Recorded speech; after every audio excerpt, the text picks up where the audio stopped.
right, guys. What we wanted to tell you today is, you smell? I'm just kidding. No, We don't have any chickens today.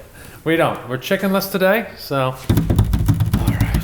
So our hope is that you are many hundreds of thousands of listeners. No, we hope that whoever chooses to follow feels welcome to ask us any questions or engage in these conversations. So I love John, and we have a great relationship, and we're able to talk about these things. So we enjoy these conversations. I think we enjoy them. Absolutely. No, I enjoy it. We're just like two dudes that are talking. That's right. You know? How does the Bible call it? Iron sharpening iron. Yes. You know, Yes. if you don't have friends like this that you can actually talk with, you're doing something wrong. That's right. That's right. And we have them right here. No. So if you want to, ask a question or plug into this conversation, our hope is that this is down to earth. We're not trying to be, philosophizing to the point of non-applicable, knowledge. Yes. So feel free to comment or whatever and engage. We would love to engage whoever. And our goal, honestly, is not to have tons of followers, but to have hopefully connection. That's what we're going to talk about today. That's right. All right. Yeah, and if there's something that anybody wants to hear, comment, and we can talk about that. Because what we want to help people work through things. Basically, we want to think through things, right, and talk about and discuss, not so that you're not just kind of a lone wolf. You know what I mean? Yeah. As they say, lone wolves die miserable alone. Lone wolves die alone. That's a good one. Yes. Remember that. Yes, I agree. Yeah. It's and there's a lot of connectedness, but there's also a lot of loneliness. So Loneliness. That sounds like a good topic. Yes. I was thinking two dudes should talk about this. Hey, that's a great topic. Is that what you Two dudes need to talk about loneliness. Loneliness. In the midst of the most connected we ever. Should we? You think we should read that? Yes. That I thing? think we should. So, in preparation for this, doing a little research, NBCnews.com, there was an article by Vivian Manning Schafel. It says, "Who here I can't even read. You can read, brother. Who here likes to feel lonely? Likely no one. Yet after some 20,000 people participated in a new nationwide survey published by Cigna, a global health service company, Americans are lonelier than ever, with almost 50% of those surveyed feeling left out or lonely. Using the UCLA loneliness scale to compile scores, those who scored above a 43 were officially lonely on a scale of 20 to 80. An astonishing 43%, that's 2 in 5 Americans, sometimes or always feel that their relationships are not meaningful and that they are isolated from others. And 27% of Americans, that's 1 in 4, rarely or never feel as though there are people who really understand them. Douglas Nemesic, medical doctor, chief medical officer for behavioral health at Cigna, says what this comes down to is that we as a society are experiencing a lack of connection. And the most alarming here, it says loneliness scores rose among the generations, with the youngest generation, Gen Z or iGen, born between the mid-90s and the early 2000s, scoring a 48.3 overall, as opposed to millennials, who were 45.3, Gen X, who also a dismal 45.1, and baby boomers, who scored a 42.4. Those of grandparent or great-grandparenting age, the greatest generation, were the least lonely, with a score of 38.6. Wow. So sadly, it seems the younger you are, the lonelier you feel. With each generation, more loneliness. Yeah. And undoubtedly more connection in a technical sense. Right? So. Yes. What I mean, so I don't know about you, but I grew up in a time before social media. Did you also do the same? I did. You did? Okay. Yes, indeed. Yeah. So, I mean, no, seriously though, I grew up, we had a computer when I was like 12 years old. We got this computer, and it was never used. And then we had dial-up, and that fancy, that weird sound. Yeah, I forgot about that sound. Yeah. And then we would go in, and my mom would get mad because she needed the phone line. When we were on the internet, we couldn't get on. That's right. People couldn't call us. And my mom would be like, "Hey." And if somebody did call, did they get that sound? Was it like? Well, they I call found it? this little. Yeah, actually, they would, or it would go straight to voicemail or fax. something. I don't I remember forget. what would happen. Yeah. I found this little program. You know, I'm in the IT world, so I found this little program I put on my computer. So when somebody tried to call, it would show up on the screen and say, "Hey, you're getting a call." So my mom would be like, "Hey, I have a call at 9, somewhere between 9 to 9:30. So and so is going to call. I need you guys to stay off the internet." So anyway, we had this computer and the internet probably when I was 12. We didn't. I remember a time when there were no cell phones at all. Yeah. My dad finally got a cell phone for work, kept it up in the cabinet, and like people left home, they drove somewhere, they didn't have Nobody a phone had a to bring phone. with them. Yeah. There were pay phones Yeah, if you had an emergency. where you would stop at some random person's house and ask to use their phone. Imagine that. It's scary. Yeah. Amazing. No cell phones, no pictures. Mm-hmm. Nobody was taking pictures of everything.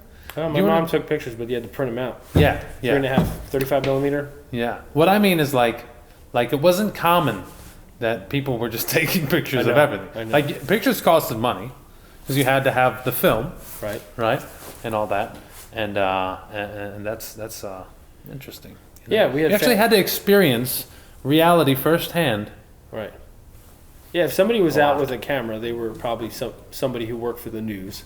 Now, when we went on vacation, we had home videos, Yeah. good cameras, you know, just for the most meaningful things that you can remember, right? Like Yep. these family videos and we would watch them later on in life. We'd sit there and go through. They and were more watch. valuable. Yeah, Yes. absolutely.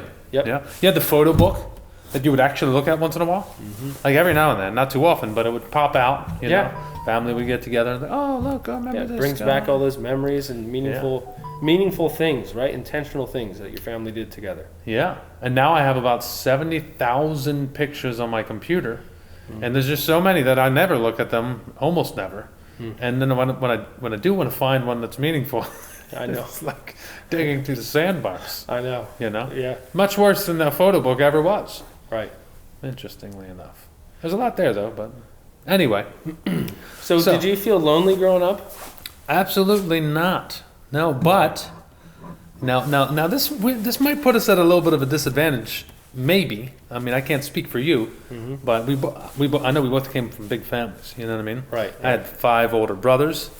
Now they beat me up a lot. You know what I mean? But Yeah. there was a lot of my family was pretty well connected, fairly functional until my dad passed away when I was about 11. Then things got a whole lot less functional. I definitely went through a period in my teenage years. There was one particular period from when I was probably 17 or 18 to 19 or so, around there, that I had like kind of an identity crisis. And I think I had some loneliness there because some weird stuff happened, you know, and I think it was just me being sensitive, you know, looking back on it, you know. I had a friend, so I was at a boarding school, and I had a friend come back with me, and that friend, who was a good friend, he like displaced me because he was acting, he kind of just took my spot, you know, like in my friend group, you know, came back and he kind of meshed in really well.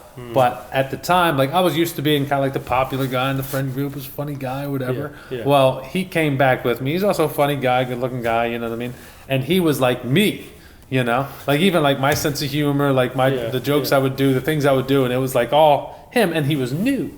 So I was like, and I kind of like for the first time like felt like, what the world? This is like weird, you know? Like I didn't say anything to anybody, but I was really kind of having this identity crisis at the time where I was like, you know, wow, I'm not that significant. I can be kind of displaced pretty easily, you know? And like I'm not the type of guy to be like overly. Like if I don't feel like I'm welcome, like I'm just gonna I'm not gonna push myself in. Right, Or if right. I don't feel like my opinion's gonna be valued, you know, and then I think I tend to keep my mouth shut. I do talk a lot. Okay, so it was like later in your high school years that you actually started to feel this identity crisis and the loneliness, right? Yeah, that loneliness was like, probably in my life at least, it was mainly isolated to that event. And there was some other tragic things that kind of happened that I went through it. But there was by no means kind of like a systemic, like, I didn't feel connected. I didn't have decent relationships. I've been fortunate to have pretty solid relationships for most of my life, you know.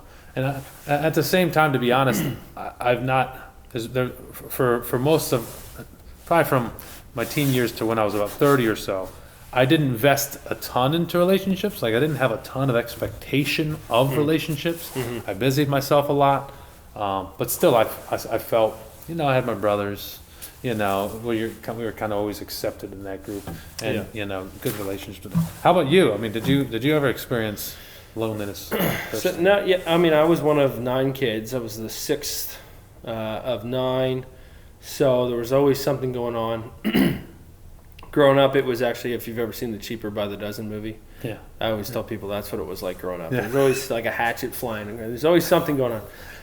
So I wasn't lonely because I had an older brother and a younger brother within a year or two. My next older brother was 14 months older. The next younger one was about 2 to 3 years, 2.5 years younger. So we always got along well. We'd go hang out. We'd, you know, go outside and play basketball. We played on the same basketball team. So there wasn't loneliness from the early on. Now, when I was in high school and started to, you know, hit puberty and things like that, things started changing. Then it was like, I guess I had a couple real close friends from church, because I was homeschooled. So we went to church Sunday morning, Sunday night, Wednesday night, and so I had some close friends from church that I saw 3 times a week, and so that was nice, and so I didn't feel lonely.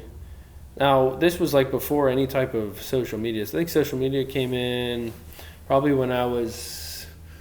So I made my first email account when I was 12. It was johnspang12 at yahoo.com. So I remember that. But I never used it. Yeah. Then Facebook came when I was like 15, 16. But it was just like you would get on there and... You remember the AOL chats? Did you ever do the AOL chat? Yes. There was like 3 different kinds of chats. Yeah. And there was a program that I would download called Morpheus. And it would tie AOL, Juno, and something else, these 3 different chats in, and so you would, MSN, that was another one, MSN Messenger. Okay. So you could get on and you could see, oh, you know, so-and-so is online, I'm just going to message him. And it was kind of a cool way to like talk to your friend. Hey, you know, are you still coming over to my house Sunday? Oh yeah, cool. Yeah. Because we didn't have cell phones, but you know, I didn't, at least until I was 17. Yeah. Until I could drive and I could pay for my own cell phone. And even then it was just a little, like a brick phone. Yeah. You know, it had the game Snake on it, and that was it. You text and called on it, that's all it was. Yeah, there was no internet, right? Yeah. And how old were you? So I can't really. I mean, when did social media really kind of break in? My memory doesn't serve me too well. Was that around like 2000 area, like 98? 2010, I think, is when it started really taking off. Really? Was it that recent? Yeah. I mean, before that we had MySpace and Facebook, but it was kind of like a little here and there kind of thing. It wasn't so immersive. Yes. Okay. I remember it back then. It was basically you would log on and you would just see anybody's in your friends list feed if they posted anything that day. And then that was it. You get back on the check and it was the exact same thing you saw earlier. There was nothing else. There was no changes. Okay. And then around 2010 and after that, they started introducing algorithms to try to change things up and keep you connected a little bit more. Is that when they monetized it? Like, because first Facebook was no ads at all. Yeah. Right. At first, because I remember thinking like, how are they going to make any money? Because I didn't have a business mind at the time. I didn't realize how powerful, you know, influence and you know, just the sheer numbers of people that they had was.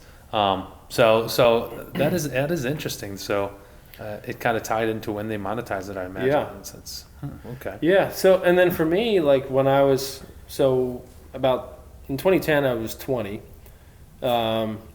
When I left home, about 19 years old, there was some different things that happened during this time. We had kind of like a church split, and all my friends kind of disowned me. And then I ended up moving out to Illinois, and I felt like my family disowned me. So I was left with, basically, was my girlfriend at the time, who's now my wife. So I did go through a serious loneliness period of my life then. And I dropped to like 20 pounds. I was down like 150 pounds at 6'2". Jeez. Now, how long did this last? So your friends dissed you, all your friends. I'm familiar with this story, but these guys aren't, and they're watching. Yeah. This whole church split that your family had. All the friends that you grew up with, pretty much. Cut you off, and then as you know, I guess you don't want to get into all that now. Your family ended up cutting you off as well, within a time span of how long about? So within about a year and a half time span is when all my friends disowned me, and then my family kind of cut me off there. Yeah. So I was out in Illinois with just my girlfriend, and kind of, was going to the church out there, starting to meet new friends, but I didn't have any of those deep relationships. I had some friends way back from when I was 4 years old. Yeah. And so we had a lot of history and deeper relationships, things we could talk about on a deeper level. It's good relationships, and then when the church split kind of thing happened, it was just like just done. So I got real depressed, trying to figure out life, trying to figure out who I am, what I wanted to go to school for, what I wanted to do for the rest of my life. And so I kind of just retreated back into this bubble of just me and my girlfriend, who then I married within 2 years of that time frame. So then I just kind of clung to her because she was the only person I had, So it was like an unhealthy kind of really strong clinging to her. And then I tried to. It was probably a good 7 years of no deep relationships with people. Really? Yeah. Really? Until I moved back to Pennsylvania. So how old were you when you married her? I was 21 when I married. 21. Okay. Yeah. So, and at that point, you were really dependent on that relationship. Yep. Understandably so. Things still rough with the family, and the friends are just gone. Like the growing up childhood friends that should never just be gone. Right. Are gone. Yeah. So that sounds pretty nuts. Okay. Yeah. So there was like a depression, loneliness type of thing. Just trying to feel like there's nobody I could reach out to or talk to besides my wife at the time, which is still my wife now. I just mean like. Did you even want to at the time? Do you think? Can you remember that well? Like, did you want the relationships, or were you like, man, everybody's so friggin' screwed up? Are there even relationships to be had? Like, do I even want to plug in again yet? It's a good. Actually, I remember back. I just thinking like, I didn't want to lose her too, so I kind of clung to her a little too strong. Yeah. So when people would be like, "Hey, you want to come hang out?" I was like, no, I'd rather just go home and hang out with my wife. Yeah. So I kind of like retreated back into, and then when I would leave, I would feel real guilty. It was really weird. It was unhealthy. How did she? I don't know if we want to go there. Mm-hmm. We can cut this out if you don't. How did she react to that? Did she, was that? Do you think? Maybe that's a stupid question. No, that's not a dumb question at all, because I think she was going through similar things as well. So her dad passed away when she was young, 12, 13. She was in a relationship with a terrible, terrible guy. Okay. Who really was just a dirtball. And so when she got out of that, she kind of felt a similar thing of like, loneliness. And so when we got together, I don't know how she put up with me. In some sense, I look at that, I'm like, why did she even put up with my craziness? Yeah. But she did, and we both grew over the years. I mean, I had a lot of growing to do. Yeah. But loneliness was something I struggled with for a while. Wow. That's something, man. Yeah. So what, and this is in the midst of, I guess 2010, you said you were around 20 years old. So this is in the midst of this social media coming in and kind of blossoming. Did you get into that pretty deeply, quickly, or no? No, actually, no? I mean, I did a little bit of social media. I think I had a Facebook, but I would go on and just kind of. I mean, I guess in some aspects it was an out for a little bit, just kind of like some place to like vent. Yeah. You know what I mean? And I mean, if I went back and look at the posts from when I was in my early 20s, I would probably punch myself. You know what I mean? Yeah. I think all of us like look back on ourselves and like, oh, look at that person. Yeah. If we have any humility, you know what I mean? Yep. We probably. I know I do about a lot of things.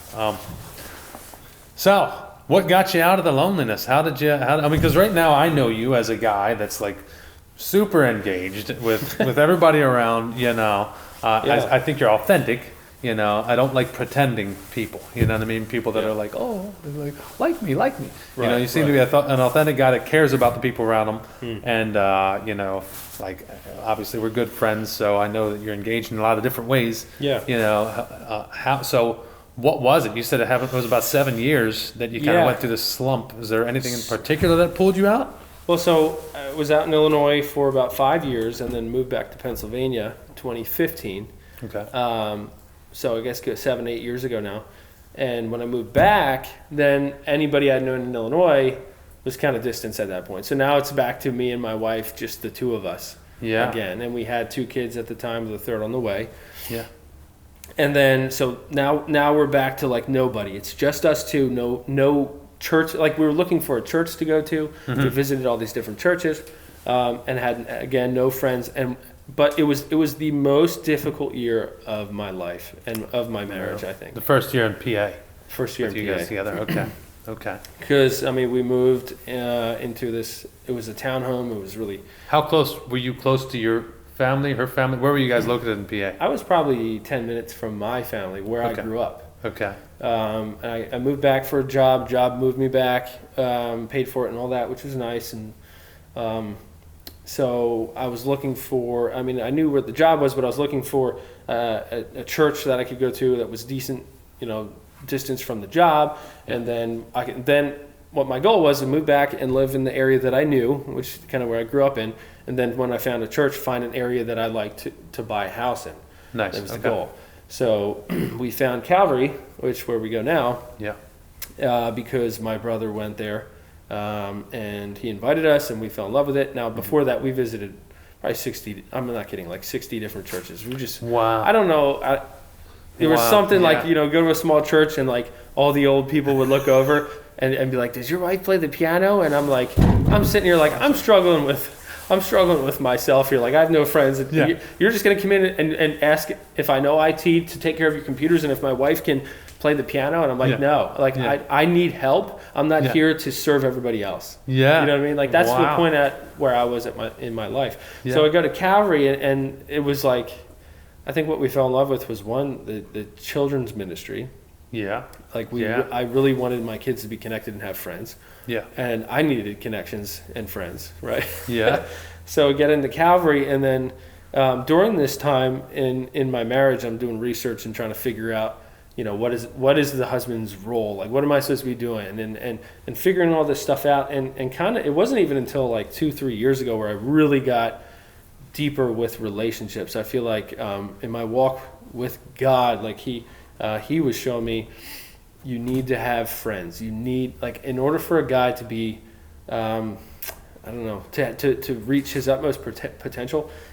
Let me say that again. In order for a guy to like have his utmost potential, he needs friends. He has to have friends. Yeah. If you're out there all alone, you're just going to be stagnant. You're never going to grow. No man is an island, right? Mm-hmm. And so that's what really. So there were kind of a couple things. One was in my marriage, having to grow in my role, right, and understanding what my role was, because I was so like what's the word? I was so dependent on my wife. Yeah. And it was like very unhealthy. Like I was just like clinging to her, and that. So you wasn't- derived a lot of your felt love, Yeah. essentially, right? That basic human need, this connection. Yes. The main route of fulfillment was through your wife. There wasn't really any other significant relationships, Right. and or to that degree at least, or whatever. Yeah. Okay. Yeah, And so, makes sense. and there were times like that, like I said, that 1 year until we found Calvary and started developing relationships there, it was serious. Like it was hard. Now, I got to go to work, and I made some friends at work who are still friends to this day. Actually, one of them or two of them actually are good mentors to me. Good solid. Nice. Like one guy is a good solid Christian guy, and I've known him for the 7 years that I've worked there, Yeah. and has been a mentor to me in so many different times in my life. So Wow. he was that first kind of friend connection that I had Yeah. moving back here, and his advice was always like I would be struggling with something, and he would always drill into my head, what did you do in this situation? Where's your fault? And he would drill that into me, and he's an older guy. So I kind of saw him as this mentor. Yeah. Even though I didn't realize it at the time, I was going to him as a mentor, and he kind of poured into my life, and that was a big thing as well that really helped me. That's huge. Having somebody older kind of tell you And confront you like Yeah. that, evidently with kindness, like he wasn't Yeah. a jerk. right? He kind of, to a sense, took you under his wing and actually spoke truth to you. Right. It's hard to do nowadays, you know? Yeah. You got to be a little bold for that. Either bold or a jerk. And it's hard to find the people that are bold and not a jerk. Right. You know what I mean? It's, so that's awesome. Well, God Yeah. bless that guy. Yeah. So he's still a good friend and a mentor, and I go to him for any kind of situation that I need help in, and I take his advice and I value it. But so now I'm at a point where I feel like I don't know, I'm the healthiest point in my entire life where I have solid friends. I'm at a point where like I have to cut off people because I need to invest in the core friends. Yeah, you can't, because you can't have too many, right? Mm-hmm. Like if you have too many, then you can't attend to the ones you have. You know, to have friends, one must make himself friendly, and I'm pretty terrible at that. Like my nature, that way. I'm like, I can easily let things slip, and I get tired, and even though I'm kind of extroverted, I'm introverted in the sense that too much of it starts to drain me, you know what I mean? And I'm just like, it doesn't necessarily kind of energize me as much as it would like an extrovert, And I get a lot of fulfillment from my wife and kids, thank the Lord, and my family, So I can I have to be careful because I do love my friends, but I can be like, I'm just chilling. I'm backing off, you know what I mean? Right. And to have friends, one must make himself friendly. You have to make yourself available. Like, it was Mike and Amanda. They were like asking me if I would come over because they're having a birthday party. You were there. Yeah. Right? And I'm like, I don't want to come. It's Sunday. I don't want to do nothing. I never do nothing. And they're like, come on, man, we'll make you a latte or whatever. And I'm like, okay, I guess I'll come over, And Mike chided me a little bit when I got Mike, not Mike, but Jacob, Mike's brother, the other Mike. Yeah. He's like, I know you just came here for the latte, you know what I mean? And I'm like, but it's you do get to that point, and I think it's kind of like because you actually, and I think it's Christ, right? Like you actually are interested in people. Right. Like you actually, it's not like an act like, oh, I want you to think that I'm interested in you. It's like you actually do enjoy being around people. You actually do, and so friendships kind of blossom out of that, and people are attracted to that, So I find myself kind of in the same situation. Like we've had to tell people, they're like, we should get together every month. And I'm like, it's not happening. We can't get together every month. We just can't do it. Yeah. Like I like you though. I do like you. Right. But it's just. Yeah, and finding that balance between the wife and kids, you know what I mean? Like, I mean, that's not a balance. Like, your wife and kids are your number one priority. Yeah. But it's not, like, they don't make up your entire life. You know what I mean? Like, you if you make your life about your wife and kids, how can you, like, get to where you want to go? Like, your goals, and, like, set your goals. Like, you bring them along in life. Like, with kids, I heard it said, you don't spend your entire life just investing every bit of your being into them. You serve and bring them along with you. Right, like you give to the homeless, you know what I mean, and you bring them along and show them how. You know what I mean, like your role is not to just be there and like they can't be your purpose. Yes. Right. And some people get that twisted. You know what I mean? Like family is not the purpose. But they're there for the purpose, and we help each other to kind of get to our purpose. That's what like a real loving relationship does. Yeah. Family is not our purpose. They are our priority, and loving them, caring for them, but we are called. And like, especially as a godly man, you're trying to lead the family, like our job, my job is to follow Christ and to try to live in a manner that pleases him. I fail sometimes a lot, you know what I mean? But in whatever I do, I build food trucks, the hope is that I can build food trucks in a manner that pleases him, that I can be faithful with what's in front of me, and that I can show, that I'm not trying to show my kids, but hopefully my kids see, I'm not living for them, like whether my kids are watching me or not, or whether they follow or not, I hope they do. I love them. I want them to come along for the journey. You know what I mean? I want them to follow the truth, but we have a purpose, and that's a huge, so we're still talking about loneliness, right? Yeah. Loneliness in the midst of the most connected generation. Right. And so you shared kind of about, your experience with loneliness. I shared about mine, and you shared kind of how you came out of that, getting kind of plugged in,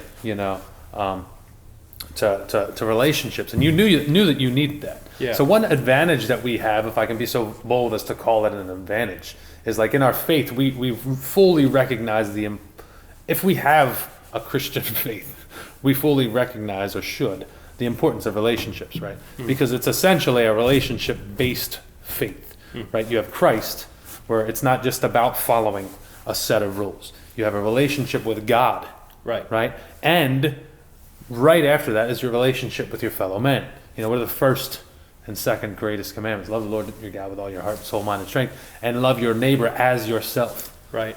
That leads to connectedness, right? Yeah, absolutely.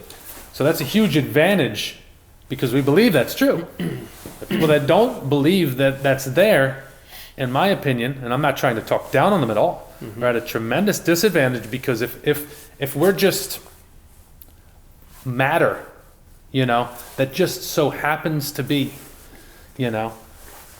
then one, we lose purpose, right? Which is huge. Right. And two, we lose like why does connectedness matter at all? Right. Like what, maybe if it benefits me, but that's the wrong place to start. Right. Yeah. Yeah, because in my life, when I look back to, like, really it was most of my 20s, I was so lonely and I had zero connectedness with anybody else. And I felt like, looking back on it, it was just stagnant. You know what I mean? I would just stayed in that same position, like maturity-wise. But it wasn't until, like, I really got into those deep relationships with people, again, like you said, it was that spiritual connection as well. You know what I mean? We're both drawing closer to God. Like we're challenging each other spiritually. You know what I mean? And having conversations about spiritual things. But the relationship with God grows. I don't even know where I'm going with this. There's a common goal. Like we have a common goal. So it's like, I remember when I met you. Like I don't know, we hit it off like crazy or whatever, but like for the most part, when you meet a genuine believer, you can kind of feel a connectedness with them. Yeah. It's almost like the entrepreneur thing as well. Like when you're an entrepreneur and you meet another entrepreneur that's kind of just, especially in the beginnings of it, and they're still kind of in the grind, there's a little bit of a camaraderie there. Right.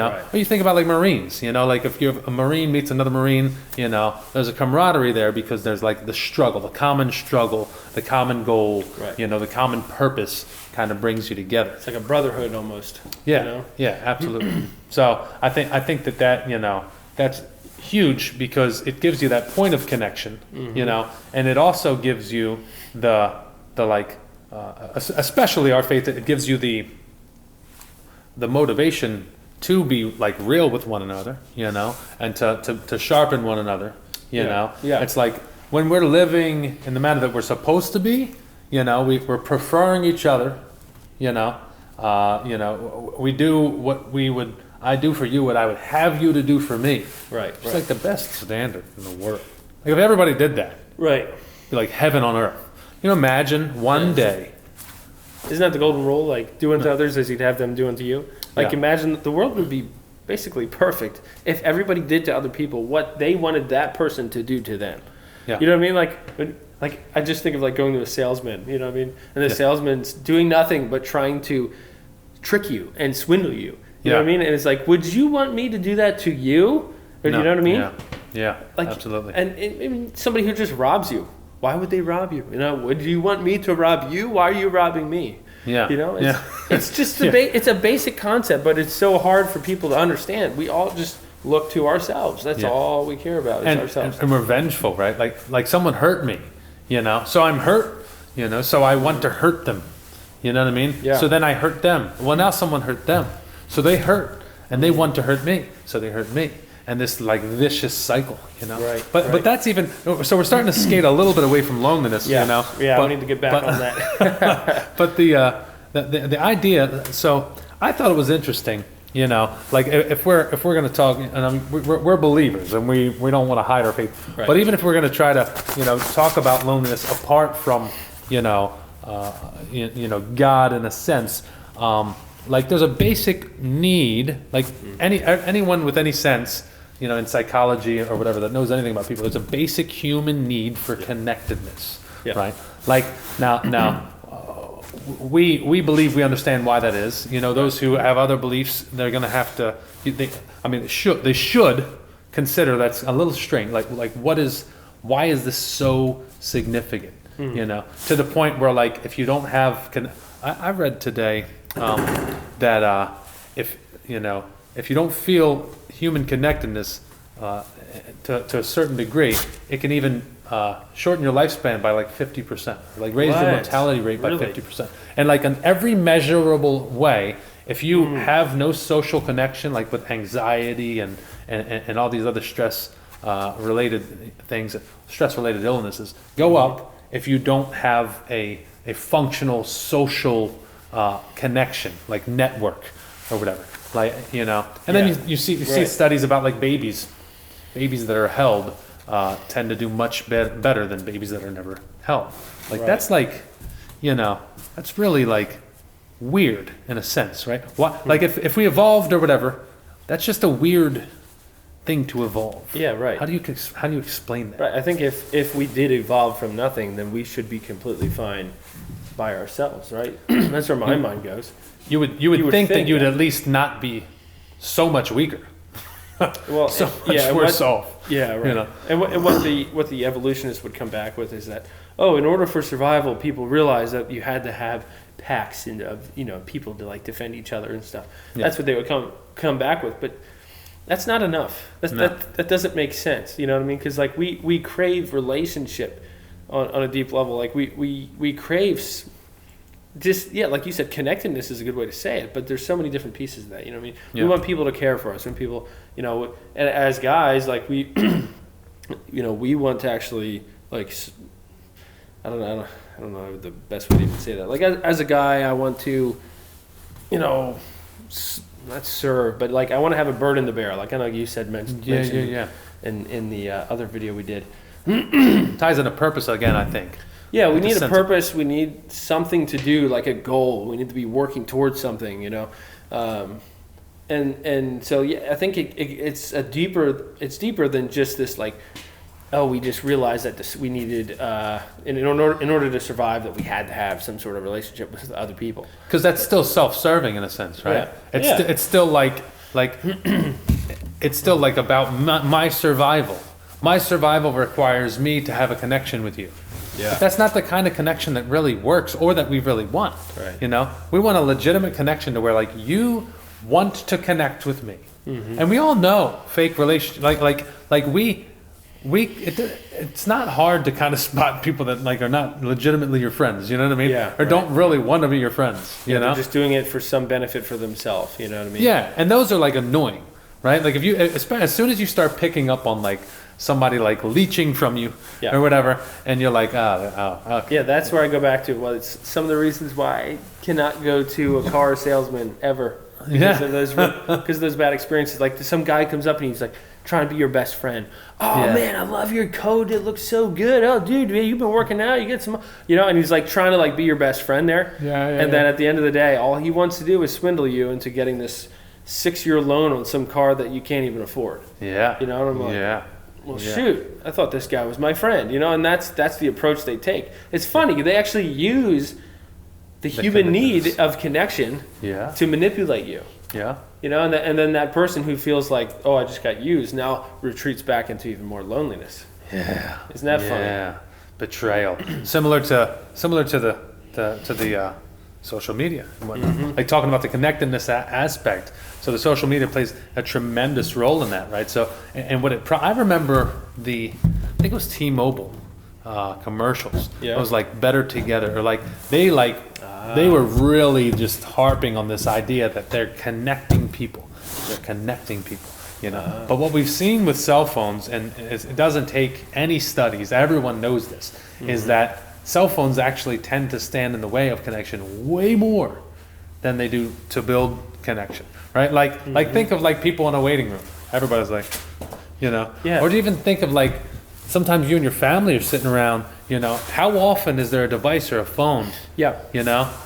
Well, that was something, like I was saying with my marriage, like having to like and if I wanted a better marriage, it was, or actually, let me say it this way: like when I got a better marriage is when I actually intentionally invested in my wife, and it's to the point now where like we used to go out to eat and we'd sit there and we'd like both be going like this and we'd be eating, and it was shallow conversations. Hey, what do you want to do this weekend? No. Yeah. Now we both like intentionally put our phones down, and actually one time we printed out just these like questions and like threw them on the table, and then we just pull a question up, and it would be like, okay, what was did you ever have a scary childhood dream? Things like that is like conversation starters. And we entered into this deep conversation with all these different topics that we didn't even like to just kind of bounce off of these cards that we had.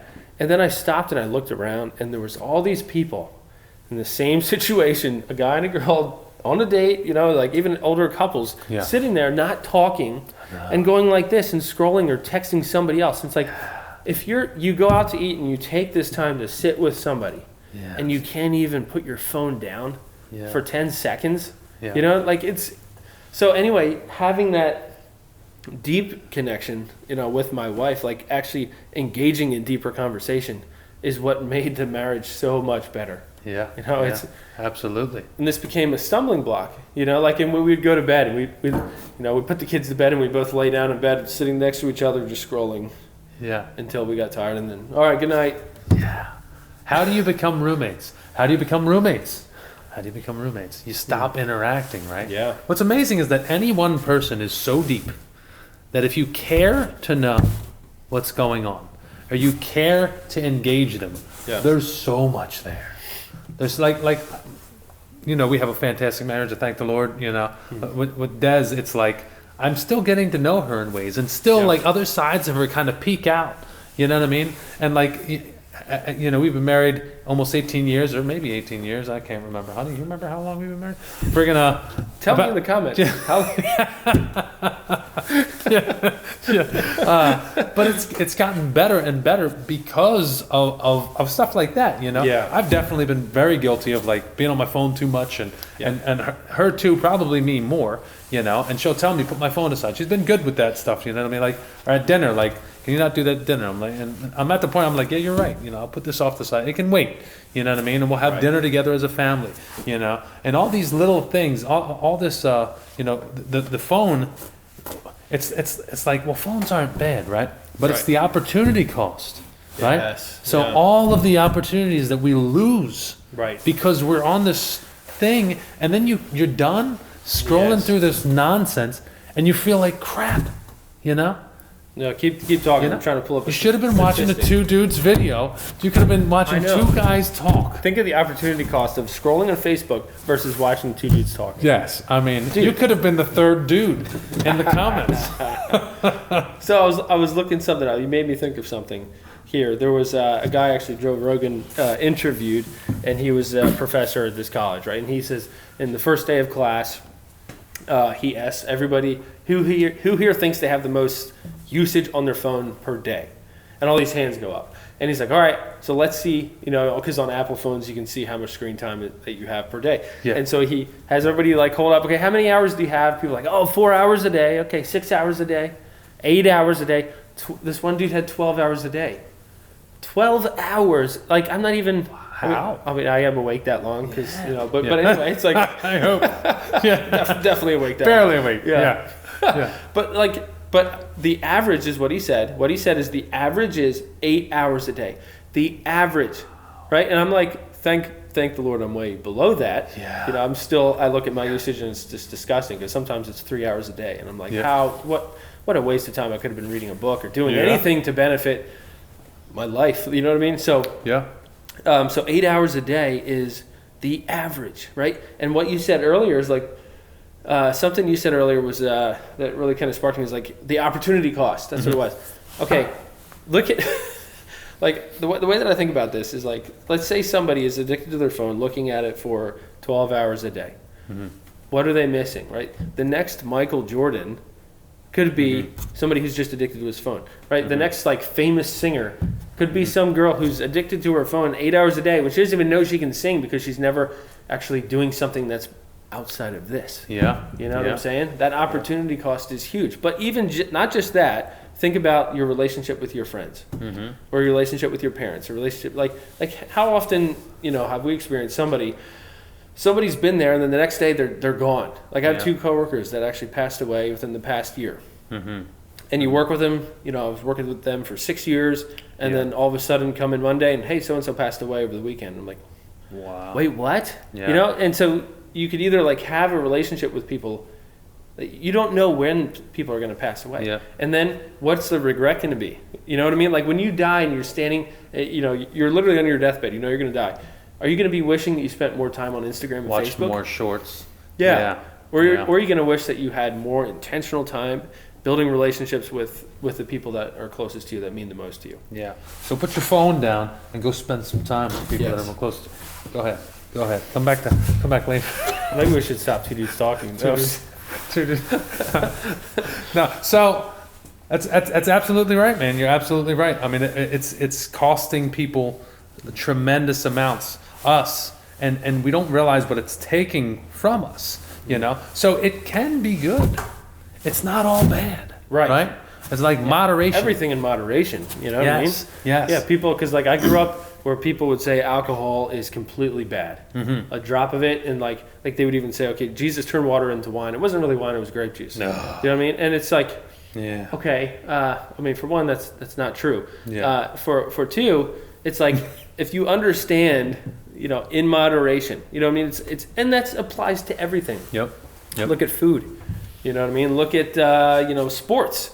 People make sports their god, and they spend all their time in sports and caring about some batting average of some guy they're never going to meet in their life. Like, who cares? You know what I mean? You can take that to such an extreme. Yeah. But in moderation, everything. So, like, you can appreciate sports. You can, like this player, he's a good player. Or you can, like food. Okay, that's great. Yep. Now, I will say porn is one thing that is not good in moderation. No moderation for porn. Don't get it twisted.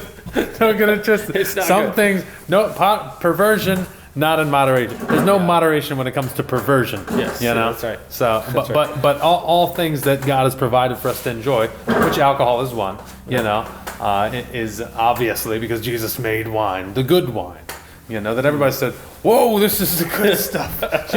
Gallons and gallons of it. You know what I mean? Yeah. To be enjoyed in moderation. See, that's one of the wonderful things about him is he's not that like, oh, you better, yeah. He gives us a bounty freely and says, enjoy in moderation. Exercise self-discipline. You know what I mean? Why? Why exercise self-discipline? Why not just eat junk all the time? Yeah, why not? Why not? Good question. Why not just eat candy all day long? Let your kids just eat nothing but trash and garbage candy. Or if you're a loving parent, you'll have to let them do what they want. Right. Right? Because you're modeling that for them anyway, right? Yeah. I mean, there's not saying consequences, you, I'm just right? saying in general. I'm like, darn it. John, don't blow up my I spot. wasn't calling you out. I was just saying the hypothetical person that you're talking about, letting their kids eat whatever they want, or telling their kids not to eat certain things, are the ones that are actually doing things like the do what I say, not what I do type of people. Yeah. You know what I mean? Yeah, absolutely. And it's because there's consequences, right? So like as a loving parent, you say, no, you're going to eat your broccoli. I won't eat my broccoli. It's good for you. Eat it. Not just because you need the nutrients now, but also because you need to learn that it's good for you. And it might take you a while, but actually after a while you might develop a taste for it. You might turn out to be like 14, 15 years old and you're fine with broccoli. You put a little bit of salt, pepper on it, and it's not bad, And now it's nourishing your body as well. Right? And afterwards you can have some ice cream. Not a huge gallon of ice cream, because that's not good for you. Right. But here you can have a little bit. But this is our problem, is that it's in the best interest of the advertisers and of the social media companies to grab you in as deep as they can. Yeah. To get you as addicted as they can. They literally have psychologists training or shaping their app to be as addictive as possible. Yeah, there was actually the Social Dilemma movie. They interviewed a guy his name was Tristan Harris. He was a former Google design ethicist and co-founder of the Center for Humane Technology. He said that the big tech companies, they have 3 goals. One is the engagement goal. to increase usage and to make sure users continue scrolling. 2 is the growth goal, to ensure users are coming back and inviting friends that invite even more friends. And 3, this is the overall complete, the real goal is the advertisement goal, to make sure that while the above 2 goals are happening, the companies also are making as much money as possible from advertisements. And that's what it boils down to. It's not anybody that cares about their fellow human being. It is completely about how can I use them for my good. Yeah. Right, I remember in IT, I work in IT, and I remember back in the late, in the 2015 timeframe, right? Data warehousing was this huge concept. Basically what that is like, it was a study of, okay, let's look at everyone that had heart attacks, and let's look at 5 years or 10 years before this heart attack to see what they did and how they lived, so that we can help other people who may be 5 or 10 years before having a heart attack and help them change their life. Okay. And I was like, oh, this is a cool concept. Like, this is really impressive. Yeah. But they're wanting to do this to actually help people. Yeah. Now, where's that technology today? It's not helping people. Where that technology is today is in the insurance business. So now insurance businesses will say, okay, what's your lifestyle? Okay. And they see, oh, you're 5 years before a heart attack. Your rates skyrocket. Wow. It's not to help you, it's to help them. Wow. Isn't that funny? Incredible. That's incredible. Yeah. Well, there's 2 sides to every sort. Hopefully somebody's using it to help them. And then at the same time, there's legitimacy to the advertisement side, right? Like, there is legitimacy to, like, you want to bring, ideally, in an ideal and perfect world, you would want to bring the products that would most help people to their attention, right? Right. But in moderation. Right. Right? Not to a fault. Not let's make as much money as we possibly can off of this, by no matter what it is, no matter what it does to people, no matter how it affects them, whoever's paying, we're going to do that. And that's where do unto others as you would have them do unto you comes in. And that gets really tricky with these big companies, right? Because that's a very complicated thing when you consider it. It's easy to think of it as simpler. It should be, but that's not the world we live in, because they have stockholders and stuff and all this. So that, to a certain extent, their job is to bring in revenue, and this is how they bring in revenue.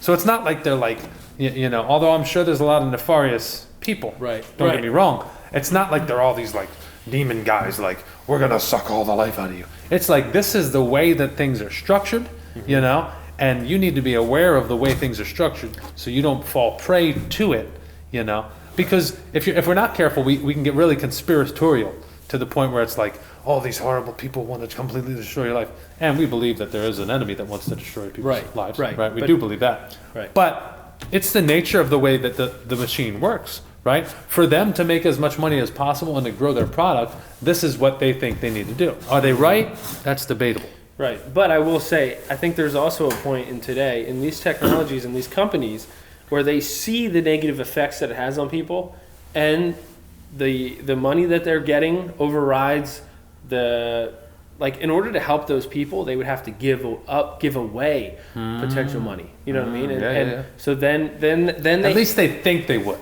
Right. At least they think they would.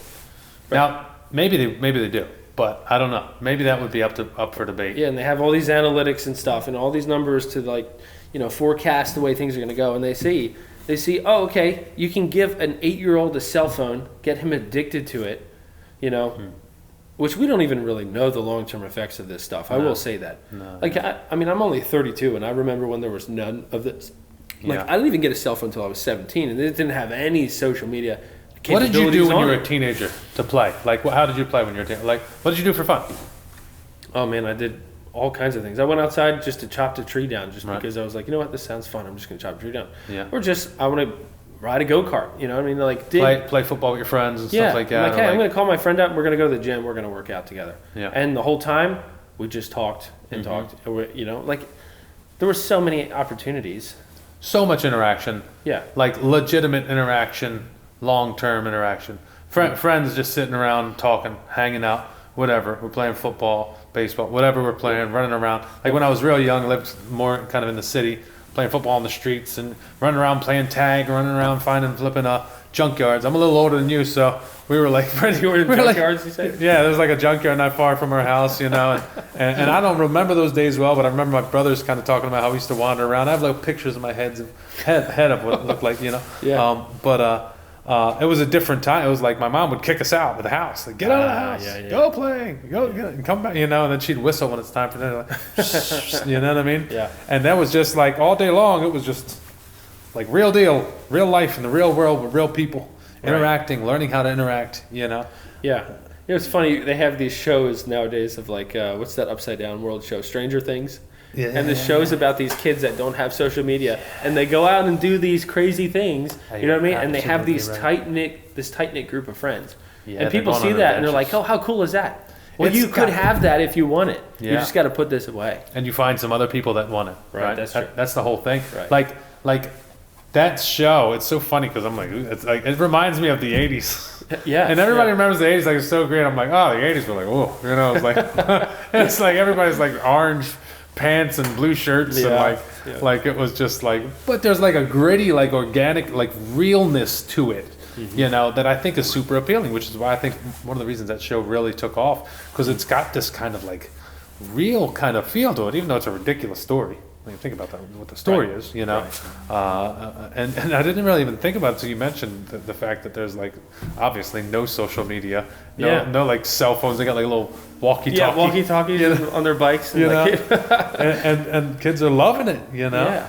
And what draws people to that? It's like that anti-loneliness piece of it. You know what I mean? Like these kids have these friendships on this deep level. You know what I mean? Like, and their friends are like willing to like die for them, to like help them, and stuff like that. And we crave that. You know what I mean? I think that was a huge piece of why that show even took off. Like it makes you feel like, just watching it makes you, in some sense. And this will be a really interesting thing to discuss or study, like how like watching these movies and watching videos and watching these things, like how much of that is us like in some subconscious way trying to identify with that, you know what I mean, or identifying ourselves with that, you know what I mean, the hero stories, all these other stories that are like, we get so drawn to, because we're so drawn to this media, like movies, and TV shows. I mean, they wrap people up, man. People can't wait to get home to watch their episode of whatever it is. Yeah, they're connected to this, whatever it is, the series, these people. There's even this kind of like, I can't help but wonder whether there's like kind of an emotional connection to some extent with the people. And there is, you see it because you cry, right? Like you're in a good movie, you kind of get connected to certain people, and then when one of them dies, it's like, it's like it really, if you feel it, So I wonder how much of that is like a subconscious, like we don't even realize it, but that's still kind of a lurking desire for connection that's fulfilled in some small way there. I think so. I think there's a piece of it, but there's also another piece that's like an alternate reality. Yeah, because like when I think of like when I was, I mean, even, and there's even times now when I feel lonely, right? You know what I mean? And what do you want to do? Okay, you want to pop a show on. You want to play a video game. You want to pull up social media. Distract yourself, but also detach from your situation. Like, okay, you're in a really stressful environment. Like you're just super stressed out about everything. And you just want to like get away from it all. Okay, let me go and play a video game and just forget everything else, right? That detachment, I think, is a big piece. And I was thinking about this, like with people that play video games. Like video games now, like I know a lot of guys. Like I grew up in the advent of video games. Like that was a big thing before even these phones. Like we used to play Halo and Call of Duty back when I was in my teens. Yeah. And we did, you called your friend up, hey man, you want to play tonight? Yeah, and you went to their house. You went to their house. With them. Yeah. And you played these games for hours, you know what I mean? And when you're sitting there and you're playing the game, you had no like interaction with that person. It was like detachment, but yet you had an interaction like with their fake person. Yeah, kind of to a certain extent though, but I remember sometimes that like, do you remember Tekken? Did you ever play Tekken, the fighting game? We would have these like it was like just a karate fighting game or whatever. Okay. We'd have these battles or whatever. I wasn't allowed to play this. I'm sorry. But we'd have these like battles, and there was a good bit of interaction because there was a group of people watching, and so like, we would have like tournaments. But those games were better than what we have today. I Right, think, because at least you would still get together. You know what I mean? And you'd be in the same house, maybe have a snack or whatever. You know what I mean? Have a little, or if one person, there'd be some, Yeah. not near as much as like this. Yeah. But now most of the games are made to where it's single player, and there's not much co-op like side by side anymore. It's like you can play with some stranger online. Isn't that a funny concept? Like when games first came out, video games, it was like an enhanced board game. You know what I mean? Like Yeah. board games were designed to play with other people. You know what I mean? And, Yeah. and now I hated board games. My Yeah. wife will tell you now. She says I hate them, but I actually really like them now because of the fact that it forces you to kind of like interact and talk. Like Yeah. I would sit around with 4 people playing hand and foot with cards, and we'd be talking and joking and like Yeah. and the game was there to like kind of encourage us to Yeah. talk and to communicate, Yeah. and video games started out as that, you know what I Yeah. mean? Like, okay, it was like an enhanced board game. Nowadays they have look at the analytics, and they have all the history of how people how people respond and how people get addicted to things, and and companies actually will use it, whether it's intentional or not. Yeah. Use that information for their benefit that actually ends up and that leads me into something that I wanted to go in our conversation to was this dopamine. The dopaminergic systems. I should know how to Yes. say that by now.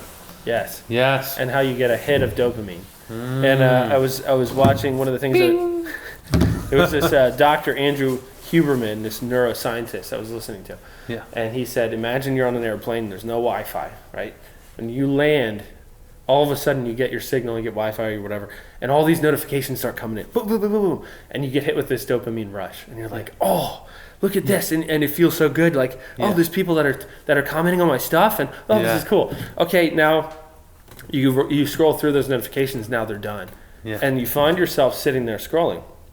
Yeah. It turns from dopamine into OCD, obsessive compulsive disorder.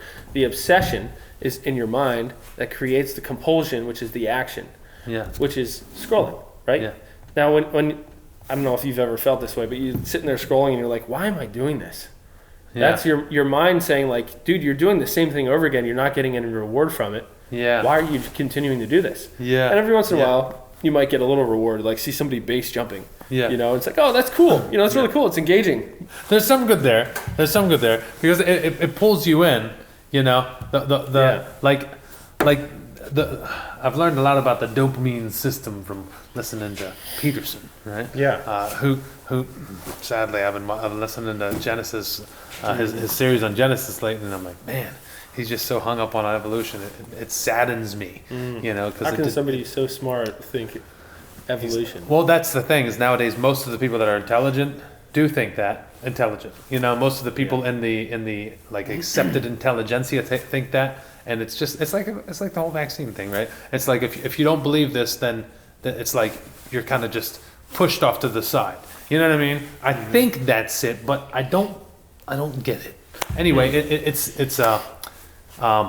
he talks about that a lot because the system, like in his understanding, it's there to kind of help us to progress with good forward beneficial action. Your brain gives you like kind of hits of dopamine when you're progressing towards a goal that you have or whatever. Okay. You know what I mean? Yeah. So like we all want to be liked, right? And just kind of think about for a second how it's kind of like a little almost slimy, like the idea like that your videos get liked and you get these thumbs up and these because you're getting these like how hard is it to just hit the like button on a video, but you post something and then it's like oh look, like I got 12 likes, man. 12 people like that. There's there's again that connectedness, right? So the dopaminergic system definitely plays into connectedness versus loneliness, right? Like you're not getting any kind of the fulfillment that it's like a reward for the goal of connectedness. Yeah, because it's good for you, right?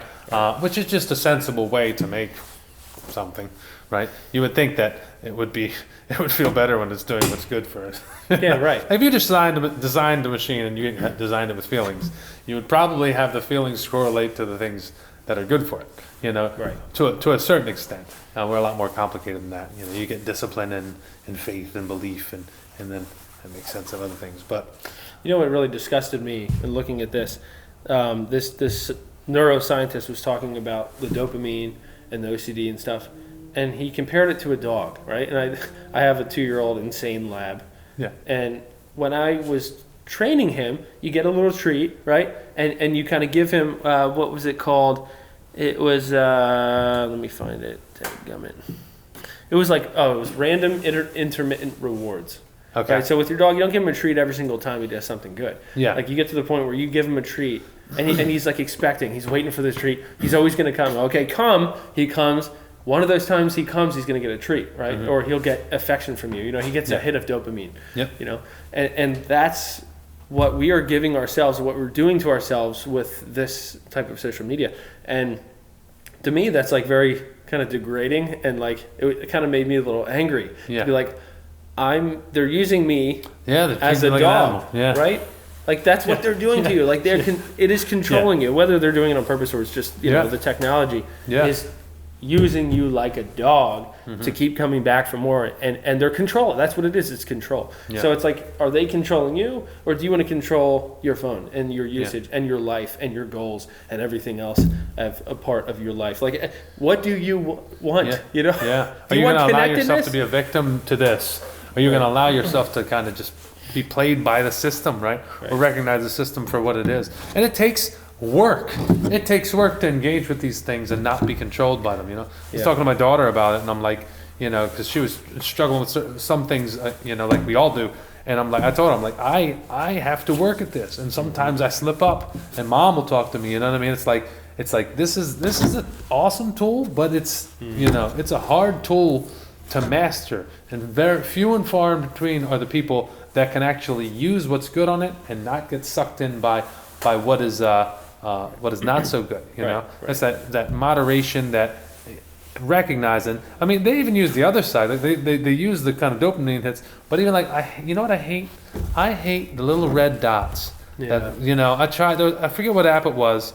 I hate that. You see that little 18, 1, 3. I can't I stand. turn them off on my phone because I can't stand You it. gotta show me, because that's like, I'm like, get rid of the dot. Like that dot like agitates you. Yeah. You know? Yeah, It's it like, just eats at you like something you you're have not to done. do something to make that go away. Yes. And then you click on it, it forces you in. Or Yeah. you get these notifications. I turn notifications off. I have like an Apple Watch. It used to go off. Oh my gosh, yeah. Somebody's, you got another like. You got another like on a it's like, video. shut I'm like, up. I don't Yeah. even care. Yes. Like I'm sitting there playing with my 4-year-old son with Yeah. these magniform blocks, and boom, it's coming up. Yeah. Like, and he looks at me like, "Do you not want to spend time Isn't with that me?" a shame? And Right? I'm like, "Rip it off and throw it." yeah. You know? How many It's like- people are pulled away from their 4-year-old that's looking at them, and then what is that 4-year-old beginning to learn at 4? He's beginning to learn that that phone is as important or more important than him. And so once he gets to be 8 or 9 or 12 and he wants his own phone, he's going to just roll right into that. And that's going to be so ingrained in him that forget about it, man. You're not talking it out of him. Hopefully he'll get to the point where he can discipline himself out of it, or hopefully, you know, he'll want to do that. But if he's been watching it his whole life and we've been modeling it, which many of us have, inadvertently, you know, and it's like it just gets so deeply rooted in the way things are, you know. And then you look around and everybody's doing it, Right. and it's like, well, even if I was to stop, what would I do? Everybody else is on their Right. phone, Right. you know. But it's like you know, it's like coming out of a Avatar or something, and like being like, oh wow, everybody's like a zombie, you know. Yeah. We're all a bunch of Yeah. zombies. You know what's funny is like I look back at a couple years back, and I felt like there was this time, a couple year time, where I felt like I was just kind of existing, just blah. You know, I'm like kind of doing the same thing.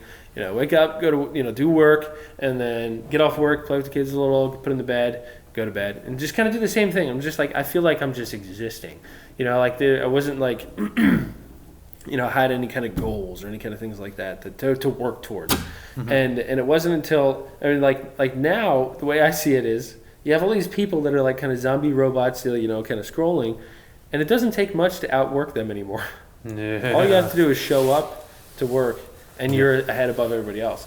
But now take that a step further, right? Like, what do you want in life? Yeah. Like, do you want picture it. Do you want 10 acres on a, you know, I don't know. And a little farmette on a or little something. farmette? Yeah. Okay. Yeah. You know, it seems like, oh, it's so hard to get to. Well, it's like, okay, all these other people, you can just outwork them to get there. And it's, you know what I mean? So like having that goal in mind, and that's what really kind of shifted my focus out of this. It's like, if you have a goal and you have priorities, you can set this to the side because it's a distraction now. It's a weight that's easily besetting you, right? As the Bible says. Yeah. And now you can work towards something, right? And so what helped me get out of loneliness, something that you asked me earlier, like how did you get out of the loneliness, was like seeing and prioritizing and making goals. Actually, it's funny, but it actually helped me get out of the loneliness. Friendships is a huge thing, right? Relationship with God is a huge thing.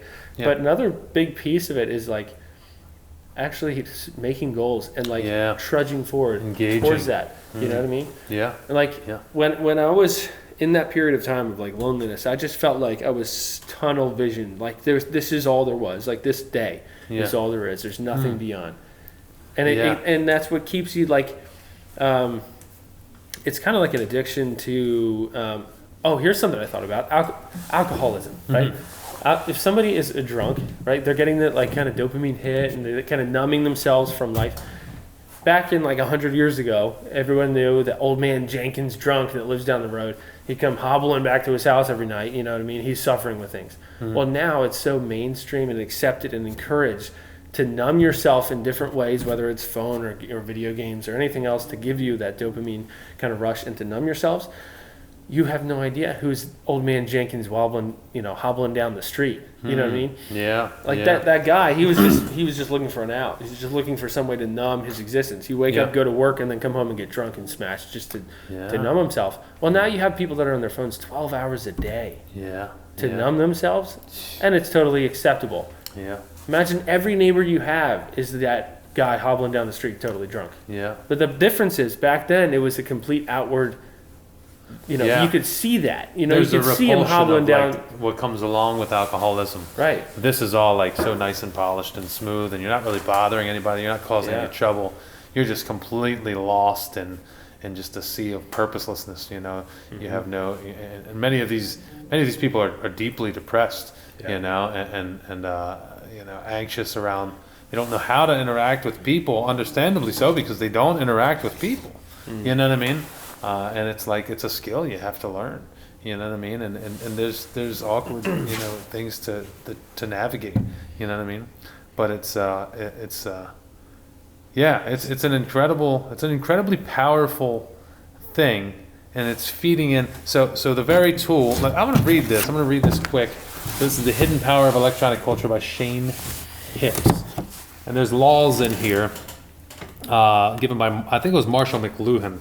If I remember his name correctly, he framed the laws of media as questions, and so these are the laws of media. Maybe we can put this up, the picture or whatever on the camera.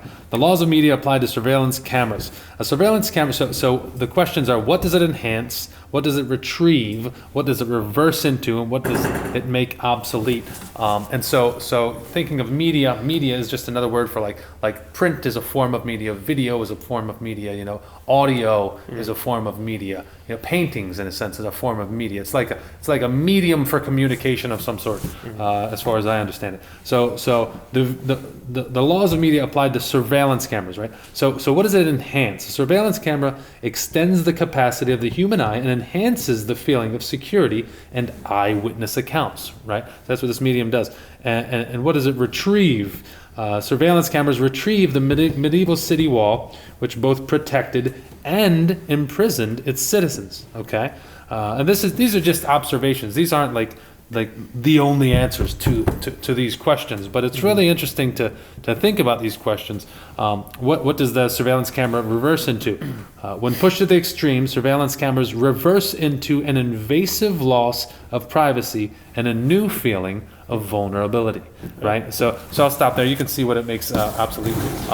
It makes obsolete the neighborhood watch and groups and personal testimony. Now you have a video, right? So the initial thought of let's put video cameras up so that we can be more secure here. Right. Well, when taken to its extreme, which most media ends up being taken to its extreme, what ends up happening? The exact opposite. You know, you have Big Brother watching your every move. Right. And now those same video cameras that used to look down on you and make you feel safe and secure, they now make you feel vulnerable, you know? And it's like antagonizing. It's like, you know, somebody's watching you. You know what I mean? Yeah, that's actually something they did in China. Did you know that? Like did. China, even back in the 70s, 80s, it was like very, you know, poor. And I mean, my coworker actually, he went to China for a while, like a couple years, if I understand that correctly. And he saw just how the poverty, right? Now you go and it's like everybody's doing fine. Like the cities are all like rebuilt and everything's great, and there's no crime. Yeah. Why? Because there's a camera on every street corner. Now, okay, at first you're like, oh, okay, yeah, cool, there's no crime. But now people are disappearing. You know what I mean? Really? Like they can track every little thing that you do. Yeah. Right? And now who's controlling that, and who's the people tracking it? That's where Things get hairy, right? You don't know that they have your best interest at heart. And that's the whole thing. Like, so with this, the intention may well have been connectedness. Right. The beginnings and the dream of like, oh man, how great would this app be so that we can all have a common place to get together, you know, and connect. And then what ends up happening when what happens when it's taken to its extreme? The exact opposite. You end up losing out on all meaningful or most meaningful connection, and that gets supplanted and replaced by this like kind of meaningless fluff that doesn't really satisfy. You know, like all the 100 or 1,000 friends you have on Facebook, they don't fill your life. They don't give you the connectedness that one real friend can, that you can go out with a couple times, you know, a month for a coffee, and actually wants to hear the nitty-gritty details of your life, you know what I mean, and wants to share life with you, actually eat a meal with somebody, you know. So that's like we wonder why the most connected generation is the most lonely, and it's I think it stands to reason that because the mode of connection is probably the least well-suited mode that we possibly could use. Yeah. The mode of connection is just this surface level type of connection. And that's like as far as you can possibly go. You know what I mean? Like, okay, you know, you would write letters in the past to somebody and show up, oh, cool, you know, it's neat. But that can only go so far, right? And like that's where we are with these apps, right? And the other thing is you can control how you want them to see you. Yeah. You know what I mean? Like a real friend, like my wife is like my best friend. And she sees me in my worst, she sees me in my best. When I'm sick, you know. She gets all the feedback of your facial expressions with whatever she says, you know. You know, she sees you early in the morning, late at night.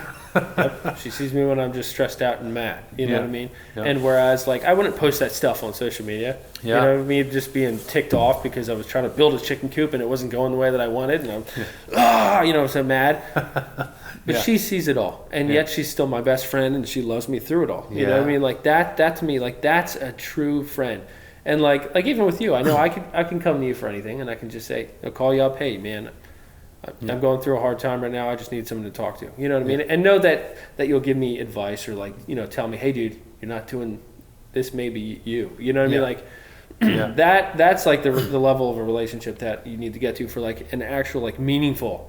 Like if I have 1 million followers, and I don't have a single person that I could talk to or like have a relationship with deep level. Lonely. Then I'm worse off than, you know, like I'm just the same as somebody else that just has no friends and no followers. I'm worse off than them. Probably much worse off. Because then you have to try all that much harder to project this image, right? And it's tremendously difficult to be, you know, to be yourself. And there's something so reciprocal about that too, right? Like when our wives choose to love us, even in the midst of our failures, it also teaches them something, right? Like when we choose to love our wife, even when she doesn't do things along the lines of what we wanted to happen or whatever, it's showing us, you know, maybe we need to come off of ourselves a little bit. You know what I mean? And it's like it's reciprocal in both ways. Like they're loving you, and you're receiving that love, and it's helping you. But at the same time, they're learning to love, you know, when it's not easy to love. So they're getting stronger and more complex and deeper. You know, they're less, you know, they're more disciplined, they're more whole, right? You know, because I think the most healthy, strong, like people that we could possibly be are people that, you know, are sustained. I believe you can only be sustained that way through the Lord. You know what I mean? Sustained, and there's a deep contentedness. Not always happy. Everything's not always perfect, but we're able to pour into others, even when they don't. You know, they're not easy to pour into. Even when they're like, you know, we can sincerely be like, you know, concerned or want to hear somebody's story, even if they're bothering us, or even if things aren't just right with us. Right. Yeah. You know, and that's like. We want to be that, I think. You know, we admire the heroes. We admire the people that really reach out and help people. And that's not always in the flashy ways of like, you know, Captain America or whatever, you know, like saving the earth or whatever. Right. You know, sometimes it's like keeping some guy from committing suicide. Yeah, right. You know, right. being the guy that talked to him, you know, and then you find out, like, I mean, we found, you know. Oh, there's tons of stories like that. Yeah. Yeah. What's that saying? To the world, you may be one person, but to one person, you may be the world. That's fantastic. And I think about that with my kids. That comes into play with friends. Yeah. You know what I mean? Like how many people do you know that you could engage in a conversation with and you can be like, hey, how are you doing? And actually care about how they're doing. You know what I mean? Like, I know so many times where I've asked people, how are you doing? And I really did not care how they were doing. I just wanted to be like. If they would have answered you, like, oh gosh. You're one of those people. Yeah. Oh no, he actually is doing bad. Crap. Yeah. You know.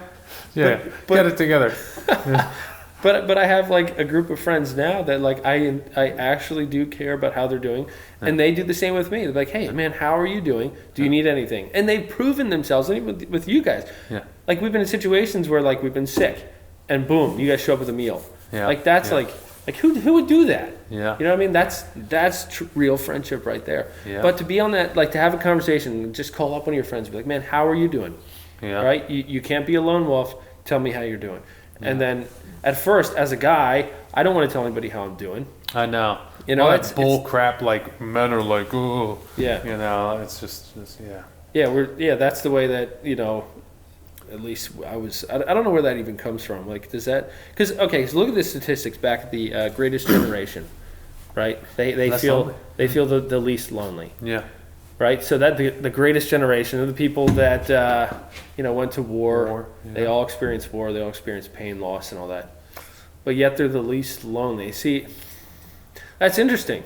I don't know. They went on some adventures together, you know. They went through some stuff together. They didn't have these distractions. You know, they didn't even have as much movie or other distractions as we have.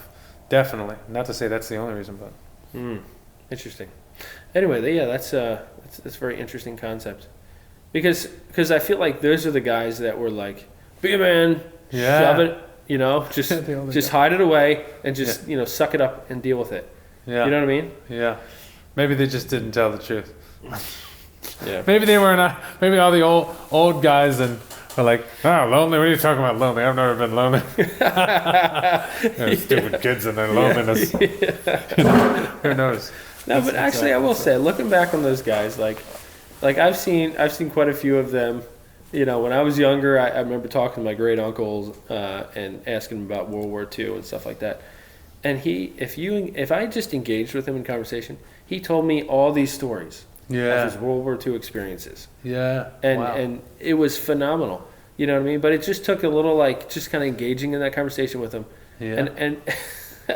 But I say that to say, you know, when I even watched how he interacted or those guys interact with their friends, they all opened up and talked about their experiences with each other. Yeah. And like, but with their kids, they didn't. You know, I think they were protecting their kids, but sometimes that could come across from the kids' perspective as, oh, they just shut everything away. Oh yeah, did they? Yeah, very possible. Yeah, yeah.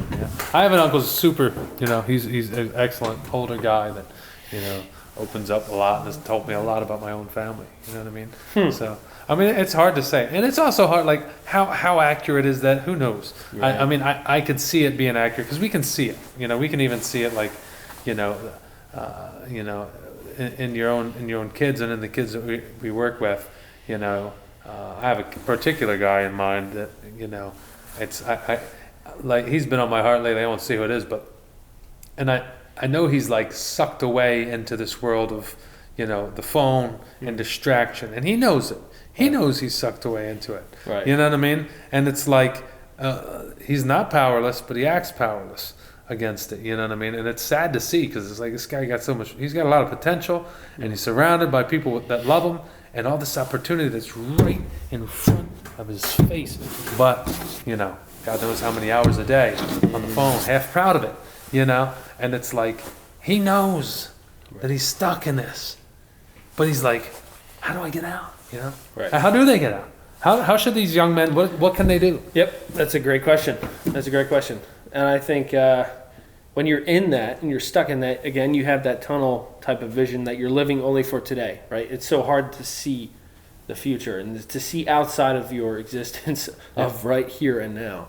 Yeah. Now, I mean, people, you hear this all the time. We're like, oh boy, that time's going to go by so fast. But when you're in that time, it doesn't seem like it's going to go by so fast. You know what I mean? Like when I was in college, it was like, oh my gosh, 4 more years of this. Yeah. And now, Yeah. when I look back at the last 4 years, I'm like, oh my goodness, my kid grew up in 4 years like that. Yeah. You know what I mean? So time, it seems. So I guess where I'm going with that is like, you do have to look outside of now. You have to look into the future, and that is an actual motivation.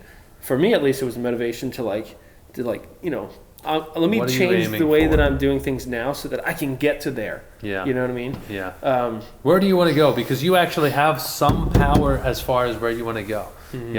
I mean, it's like it doesn't take a ton to start to at least maybe write down a couple. What would you like to be in 5 or 10 years? You have any idea whatsoever? What would be the ideal life? Maybe you could start there. Yeah. Like here I am here. What would be the ideal life for me and why? Right. And maybe that'll help you to start to look out and develop a vision. And then try to get one friend that cares Yeah, that's good. enough to, Make that a goal. In the next 3 months, I'm going to find one friend who's like actually going to be a real friend. that's going to care about my future, like what's Right. happening. Because if they really care about you, they care about where you're heading. Yeah. And it can be tough to find people like that nowadays, but not Right. impossible. Not And impossible. what you're going to find if you choose to do that is you're going to find somebody who'll be like, oh, this guy, or this dude seems like he'd be a good friend, and what you're going to do is you're going to try to like reach out, and then that person's not going to be like of the same mind back. So you're going to be like, oh, okay, we'll Yeah. just shut that person out. But it takes a friend to be a friend. So Okay, that battery's maybe you can dying, find a mentor along with the person that you bring along with you that wants to help sow into you. That's the one thing about a lot of us older guys. That's why we're doing this, right? We're doing this Yeah. like we talk about, like, why are you on your phone? Here we're making videos, right? We're doing this because we know tons of people are on their phone. Hopefully, instead of watching shorts, they'll watch this and they'll think, man, how can I get some direction in my life? Yeah. You know what I mean? And comment, talk, what worked for you, for those of you who have been in this kind of rut, Right. and Right. got out of it like what you did, I mean, you plugged into a church, you got some good relationships, you got a vision of where you wanted to go, and then that dopamine system started working out for you as Right. well. Yeah. Right? For good. Yeah. Because you started getting goals accomplished towards that, Right, So find a mentor, or what worked for you, like Yeah. the goal here is not to just like yap about nothing, but like hearing your story, and telling Yeah. my story helps me to understand it better and helps me to know you better. Right. Hearing yours, you know what I mean, and actually trying to develop connections with people that are going to want want the best for you. Yeah. Like what I was trying to say is that's why we're doing this, right? We're doing this because we hope to help people, right? We hope to engage. Well, one, this is fun to talk, but that people would It's like you don't want to see somebody try to reinvent the wheel, right? Like if there's Yeah. something that's a big motivation for me is if there's somebody who's sitting there banging their head against the wall, and I know the answer to that problem, like I would love to help them. Hey, dude, Yeah. make this change. You're going to be good. You know what I mean? Yeah. And I would have wanted to be, if I was that guy, I would have wanted somebody to do that to me, right? Yeah. And so, and I'm at a point in my life, I'm only 32. I have so much more to learn. And I have, thankfully I do have people that can pour into me, you Yeah. know what I mean? And I do need more of those people. Yeah.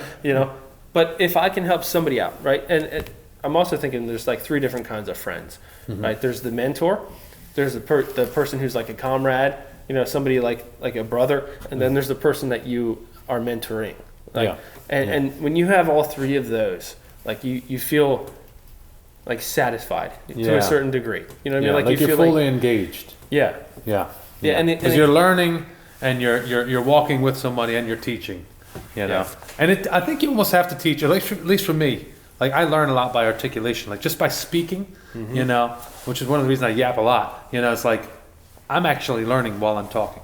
You know, like Right. you're forcing yourself to articulate the words. So in investing in someone, Yeah. you know, it helps you because you have to articulate. Right. You can't really teach anybody anything if you can't get the thought together. That's you true. know. That is true. I have a hard time doing that anyway. No, you do well, brother. You do well. I appreciate that. Sometimes I'm not going to say it. I'm Yeah. just going to Say positive things. but yeah, no, like looking back, like I was more of the quiet, reserved kid growing up. Like I never would imagine myself doing this. Yeah. I'm at a point now I just don't care. You know Yeah. what I mean? Like Yeah. I just want to help somebody. You Yeah. know what I mean? And if people like I don't know. Like I think my mind goes to like, oh, all these people that may see this, right? Yeah. Cousins, people you knew growing up, Yeah. and what are they going to think of me? Yeah. And it's at a point now where I'm just like, does it matter? Yeah. I say I don't care. I guess there's a piece that I do care, but Yeah, you should. There should you be. should care. But Yeah. but there's like the value changes. It's the priorities that have changed and shifted in my mind. Where it's like, okay, if they make fun of me, Yeah. that's great. But if I could help somebody, that's Yeah, it's that's worth even it. greater. It's Yeah. worth it for that. Yeah. It's not. Yeah, where are our priorities, right? It's not about like what we look like or how we come across as much as maybe one person, will step out of like a lonely depression, maybe one, and that's enough. You know what I mean? Yeah. Like 3 hours, 2 hours, however many hours of our life, 12 hours of your life, because you edit these things, Hey, I'm getting more efficient every No, time. I'll bet, I gotta get some training in, I'm gonna do better. But is there anything else you want to say? I think we could try to wrap this up. No, I think we're good. Yeah. I don't know. Yeah, I guess there's always more I could say. My mind is always going to different places, but yeah, I don't know. I guess no, I'm not going there. I'm going to shut this down. I think it's if anybody's still watching this episode. I'm Made sorry. this far, you won 200 nothing. You're going to get 200 likes tomorrow on your next post. Yeah. You ever seen those? Oh god, You I share hate them. this. You know what I hate? I hate the things that you click on. And then they just like never show you what you actually wanted to see, the news article you want to see. You're like, this isn't the one. Show me the one. Then you're like 10 pages in, and you're like, You ever see a video where there's like a guy climbing this pole, like a radio tower? And it says wait till it gets to the top. And it's just a they're repeat. evil people. Yeah, it takes you like 2 minutes. You're like, they're just wasting your life intentionally. Yep. They're kind of funny though, because that's what you get, right? It's like watching this useless crap. So the goal is that I don't do that for other people. Yeah. And we can hopefully be helpful to some degree. Yeah. Or encourage thought, Yes. critical thinking. And discussion. So comment. Tell us what you hate. What you love. And be honest. Yes. What would you like two dudes to talk about? What are we talking about next week? I have no idea. Do you know? No, I don't know. I don't even know. We'll see what I'm happens. sure something will come up. Oh, there's tons of things to talk about. Yes. All right. Well, praise the Lord.